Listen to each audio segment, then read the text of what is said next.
Hey guys, it's Tiny Tom Logan back with another video for you, and today we're going to take a look at the latest version of the NZXT H5 Flow, and I have the RGB version. There are two different versions. There's a H5 Flow where you get two of the FQ120 fans, so you get one in the back and then one in the front. That is £89. Or $129, I seem to remember, although my notepad is over there, but I have written it down, so some of the numbers have stuck in. If you get the RGB version, which I have, you get the F360 case fan in the front and then the F120Q120 in the back, and that is going to be 109 GBP, which is the one I have here, and that's $149. I will say though, that's the first time that there's been, in a long time, there's been quite a big difference between the dollars and the pound price. It is a small case-ish, compact for an ATX is the nicest way that I can put it. But what we are going to do is give it a good breakdown, have it a good look. There are a few things that I've picked up that I would have done differently, very differently in fact, but we'll cover those as we work around. And just so that you're aware, because you're probably wondering about the 240mm fan down here, it doesn't come with the case bundle itself, but we're going to be covering it, and I have tested it with and without as well, just in case you're wondering about how that extra bit of airflow may change things for you at home. Okay, so top and front, as always, combined headphone microphone. We've got a USB-C, USB-A there, and then you've obviously got the power switch there with the little ring around it. After you've removed the thumb screw, pull the panel back, and it is just mesh, fine mesh, no dust filtering. Roof fans that you can fit are 220mm fans or 240mm fans, and you do have a little bit of scope with movement. But I'm going to say just fans, and I'll explain why in a bit when we get through to the rest of it. Front panel, removable, no dust filters again, very simple removal.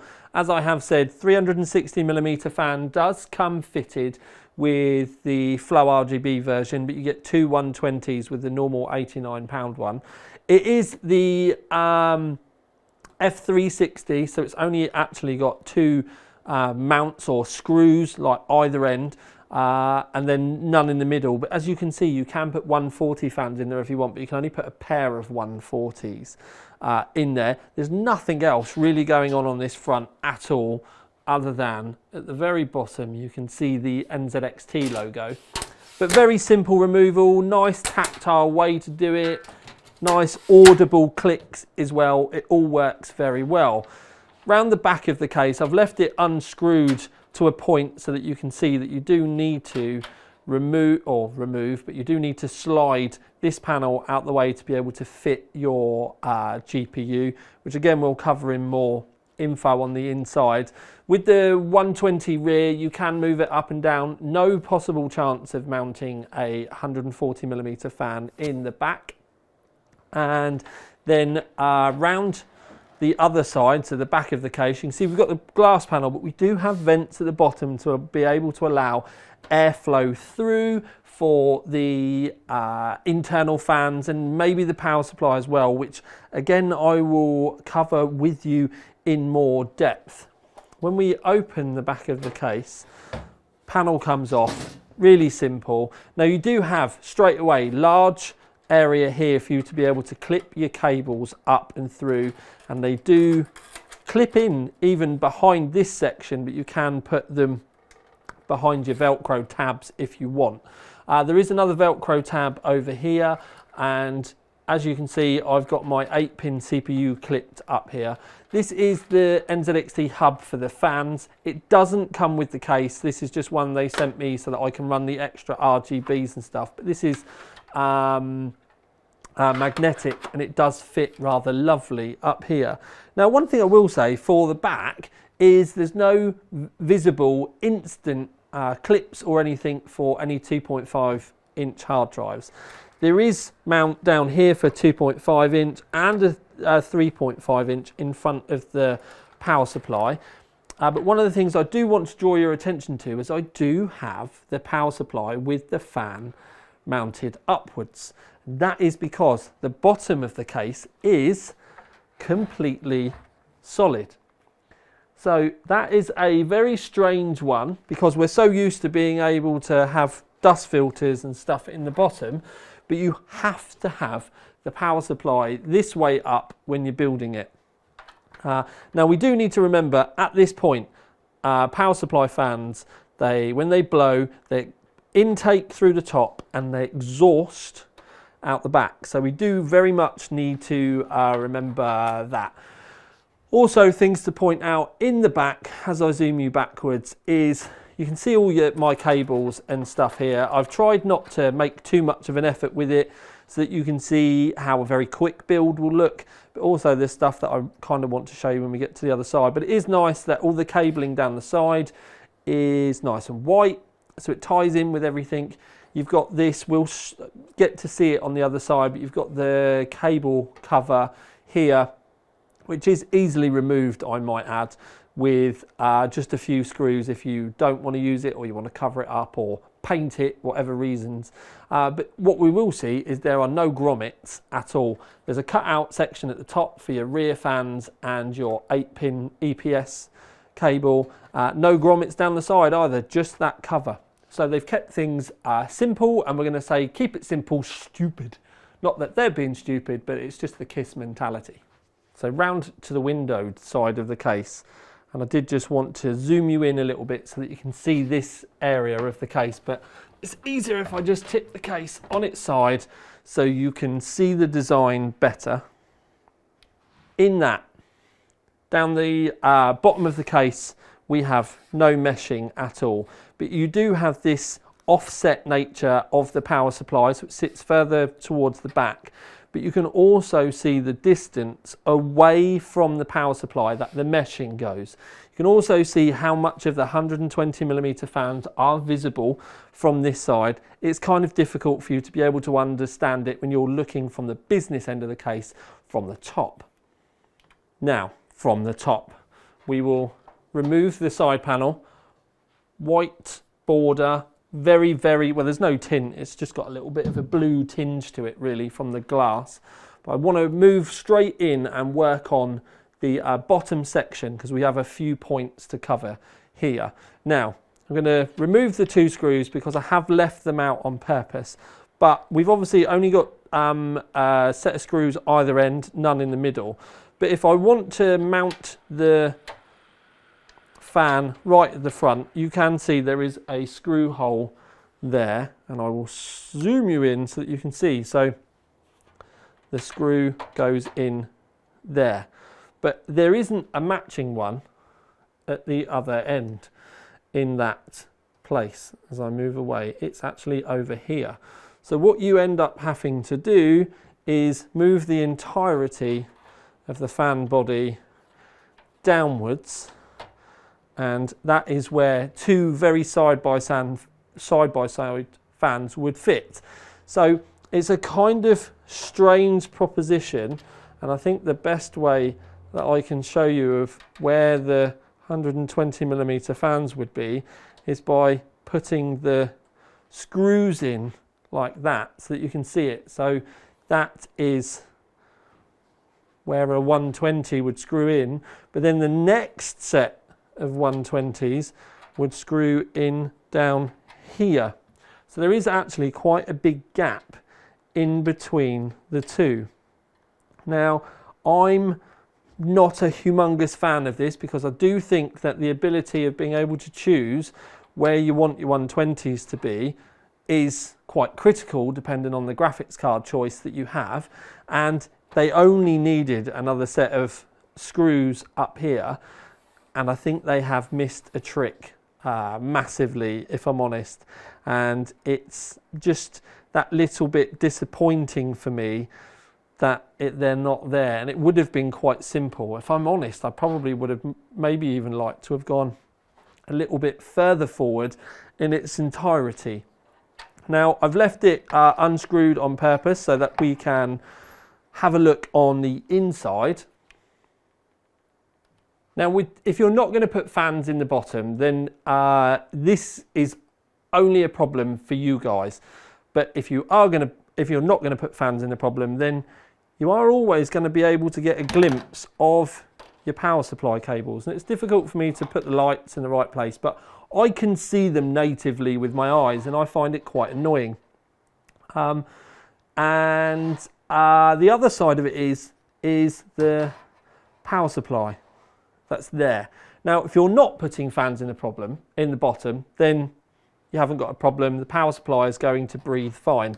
But if you are, the fans and the power supply are going to fight against each other for air, because the power supply is trying to exhaust air out the back, whereas these fans are trying to bring it in.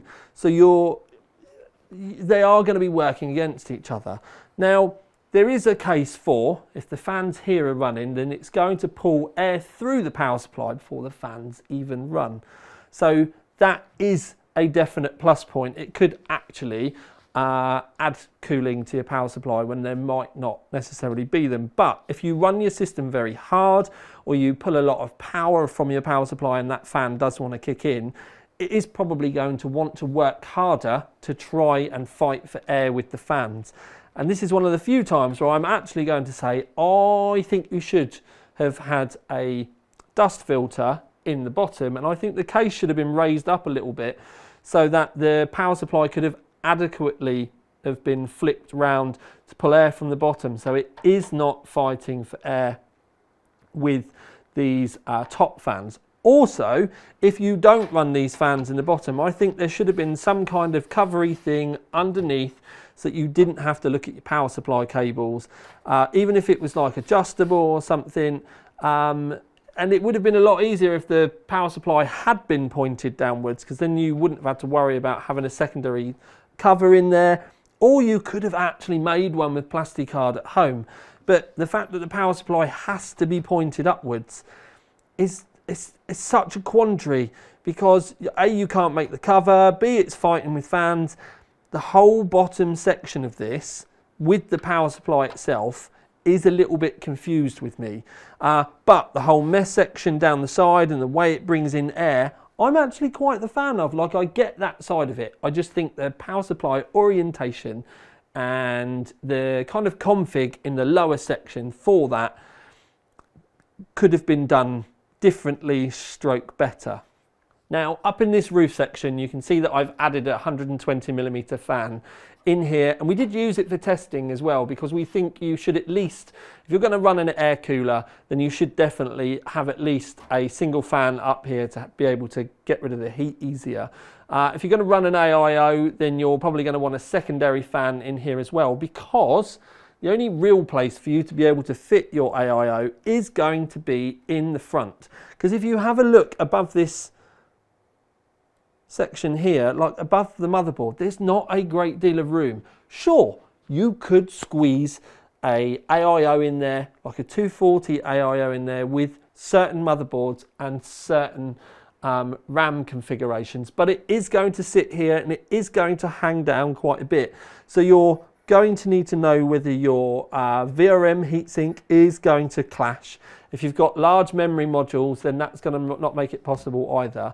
It's really going to be one of those times where you kind of need to get in there and have a really good look to see whether you'd be able to fit yours in there at all. I'm going to say, for the most part, yes, you probably would be able to fit a 240 in the roof. A 280 is going to be getting incredibly tight, and I'd probably steer clear away from it. But I do think the majority of you are more than likely going to end up banging one in the front. But that's why I say you're probably going to need the fans in the roof, because if you're bringing the CPU hot air in this way, then you are going to want to get the extra air kind of sucked out through the roof. Beyond that, the cable cover over here does a very good job. It's very understated, I would say. I'm also going to say that the little NZXT logo down here, I actually do wholeheartedly believe that should have been put pride of place up the top. NZXT also, like, please boys, you could easily light this up. Like, if this was up here and it had another RGB connector on it, it would look mint. And I think you are missing a trick. Beyond that, inside, up to a 360mm radiator in the front, and you can go up to 40mm thick as a maximum, but I'd stick to your normal sort of AIOs. Yes, it will fit a 360mm Arctic cooling, slightly fatter radiator in there if you're interested, but 240, 280, 360 AIOs in the front. I think if you're going to start talking about fitting radiators in other places, it is going to get very complicated very quickly, and it's going to be down to people with a little bit more experience and maybe needing advice from me. But you could, as I've said, fit an AIO in the roof if you really, really wanted to. Now, just to clarify my points with the power supply in the bottom, I do think they should have raised the case up a little bit, maybe an inch, with a different sort of feet design, still keeping the sort of separate section here, but just so you could have had the power supply flipped the other way round, bring air in from the bottom with a dust filter, and then that means you're just going to be exhausting air out the back as normal. Then maybe some kind of covery thing so that you didn't have to look at the power supply, but not necessarily essential. But then it just means that this intake area here would be clean. You could still keep that whole section closed off and the power supply only be pulling from the back stroke underneath, because this pretty much touches the floor. So if they just brought it up that little bit, it could have still been two separate chambers and it would have been absolutely fine. Now, that is just me being very picky and pedantic. Do I think that you're going to run into any power supply problems with this case? No. I do think that if the power supply was getting warm, it's going to be very well equipped to spin the fans up should it need. Do I think that if you run 3,000 RPM fans in there, it would starve the power supply of air? No, I don't. I actually think at that point what would probably happen is the power supply fan probably wouldn't run and it would just be pulling air in through the power supply anyway. I will say though that I don't think you're going to need to run crazy fan speeds down here on this section anyway. But does that fan bolting it on make any difference? Yes, it does. And it does in quite a beautiful way for both, quite randomly, the CPU and the GPU. You can see the lower section in the graph is with the added fan added in, so it's made a huge difference to the performance of both the graphics card and the CPU, and the CPU side of it is really the one that you want to watch. Now you're going to say to me, but Tom, it hasn't made such a big difference. But you can see that when you do introduce these fans in the bottom, that extra airflow makes a massive difference, both for the graphics card and the CPU. So it's not going to matter whether you are running an air cooler, an AIO, or whatever, you can get benefits from adding that in regardless. So the airflow in it, to call it the flow, is pretty much based in with the fact that you can add a lower fan in. It's just going to be kind of hit and miss depending on the components that you're going to end up putting inside. Price-wise, very aggressive. I think I was quite surprised when I saw that the RGB version was just £109. So you are getting some really decent value for the money. You just need to decide how you're going to lay your components out inside very well. If you are going to be fitting a 360mm radiator, just buy the base model, because you don't need the F360 in the front, because you're going to be taking it out for your AIO fans, or maybe you could run those on your AIO. I'm going to say though, if you do run it on your AIO, you're probably going to be starving it of air, and you might have been better with a different fan choice. So my advice is 360 AIO, buy the base model, remove the single fan in the front you're going to get and plonk it in the back, and then put your AIO in the front. But do I think you should add lower fans? Regardless, if you're going to be using this for gaming, yes. But with the fan choice, again, it doesn't really matter. If you get some decent fans in the bottom, it will be able to breathe adequately. And the whole idea, I think, is adding these in shouldn't necessarily add any noise.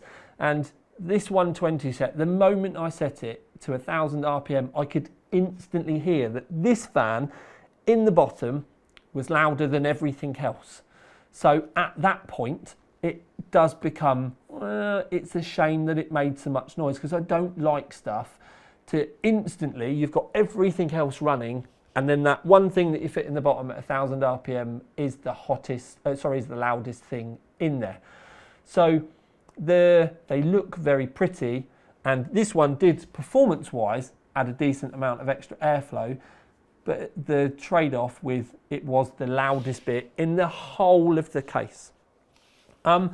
So, I'd like to change the power supply thing in the bottom. I actually said this to them when I saw it at Computex as well, that I was worried. Although I was worried about power supply, temperature, performance. I'm not necessarily worried about that now. I'm just worried about confused airflow, and the power supply might have to work that little bit harder to kind of work around it. And I do think that in reality, if they had have brought it up sort of like 5-7 millimeters throughout and just taken the whole design down to the floor still, I actually think it would have been a much better case throughout. Airflow wise, all in here, lovely. And this side of things, like drawing air in through this offset nature, I actually really like. It's just some of the other points that kind of made my teeth itch a little bit. But overall, graphics card performance, temperature-wise, great. The design of the case, I really like. The overall kind of looks of it, I do like as well. And the price is definitely a plus point. But what you guys need to do at home is work out if your rig is going to work in here, but also critically, I think for everyone, is it going to look nice? Because that's critical for all of us nowadays, is to work out, because you're not going to spend money on a nice case like this if you don't care about aesthetics. Obviously, it does come in black and white. I'm going to say it though, I'm hoping that one day NZXT are going to start getting brave with their colour choices again, even if they do end up being limited editions. Because let's face facts, they've got so much going on with purple now, and also the chinchilla, but your social media guy definitely deserves a raise. He hasn't paid me, but I'm expecting donuts in the post if he does get a raise. I think it'd be nice if we got the odd occasional purple limited edition case, but obviously because I am me, I'd quite like to see some red going on as well. Anyway, that's enough of me waffling, because I have had an awful lot of coffee today. But it's a great case with a few little caveats, and it is worthy of you thinking about, would it look right on your desk? If you think it would, let me know in the comments underneath. Like, subscribe, comment, do all that funky stuff. But for now, at least, this is Tiny Tom Logan with another video for you. Out. Ding! Love you, sis.